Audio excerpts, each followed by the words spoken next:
সখী সঙ্গে বাস। বলে ললিতা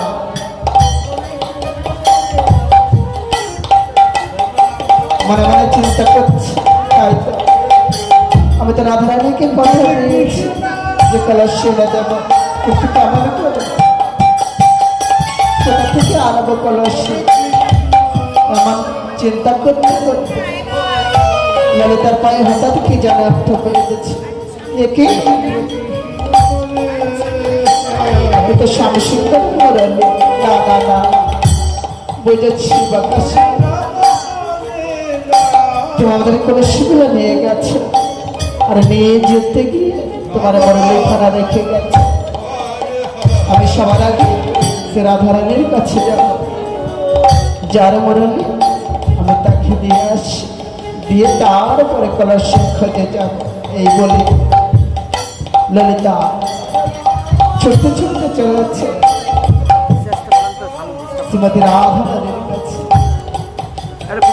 ডাকছে রাধে, বলে এই রাধে। রাধারানী মনে মনে চিন্তা করছে, তাই তো কে ডাকে। তো ললিতার কণ্ঠস্বর, বলি রাধে। এই দেখ দেখ, এই মুরলীখানা পেলাম, এই মুরলীখানা তোর কাছে রেখে। রাধারানী মুরলীখানা নিয়ে বক্ষ মাঝে চেপে ধরেছে। তোর স্বামী সন্তানের কথা চিন্তা করতে করতে বসে পড়েছে। ললিতা হা করে তাকিয়ে দেখছে, এত কষ্ট করে এত দূর হতে মুরলীখানা এনে দিলাম, কোথায় একটু প্রশংসা করবে তা না, বসেই আছে। তোর হলোটা কি বল, কোথায় হারিয়ে গেছে। গায়ে হাত দিয়ে ডাকছে ললিতা, বলি এই রাধে তোর হলোটা কি, এত কষ্ট করে আমি মুরলীখানা এনে দিলাম, আরে তুই কোথায় একটু প্রশংসা করতে বসেই গেছে। রাধারানী বলছে ললিতা আমি একটু হারিয়ে গেছিলাম, কলসি পেয়েছি। ললিতা বলছে না, আমি দেখছি তুই চিন্তা করিস না, তুই ততক্ষণে বস, আমি যাব আর আসবো।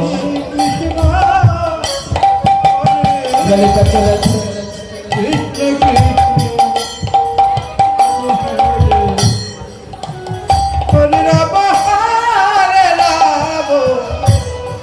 রাম রাম হরে তাকিয়ে দেখছে, তাই কোন দিকে তো দেখতে পাচ্ছি না শ্যামসুন্দরী যে কোথায় আছে।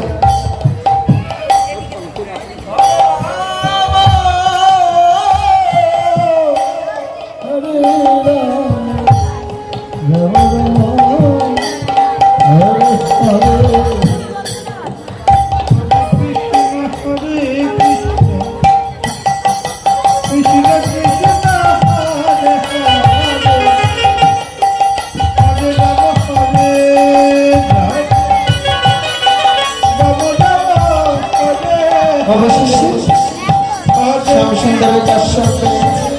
ও তুমি এখানে, যাই হোক আজ আর তোমায় ছাড়ছে বাবা শ্যাম। এই বলে ললিতা এগিয়ে গিয়েছে, ডাকছে, বলি শ্যাম শুনছ? তাই তো কোনো উত্তরেই তো মিলছে না। আমি বরং গিয়ে গায়ে হাত দিয়ে দেখে দেখি, বলি ও ললিতা তুমি এসেছ, আমি জানতাম তুমি আসবে, তুমি জানতে আমি আসবো, তাই তো তার কলসিখানাটা বলেছি। আমি কি কিছু ভুল বলে ফেললাম?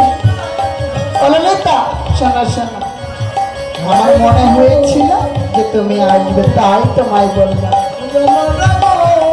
ও, তোমার মনে হয়েছে তাই বললাম। ঠিক আছে, তবে আমি আসি। ললিতা চলেছে, মনে মনে চিন্তা করছে, তাই তো। বাকাশা, তুমি যদি চলো ডালে ডালে, আমি চলবো শিরায় শিরায়। ললিতা চলতে চলতে বলছে, আমাদের রাধারানী বলেছিল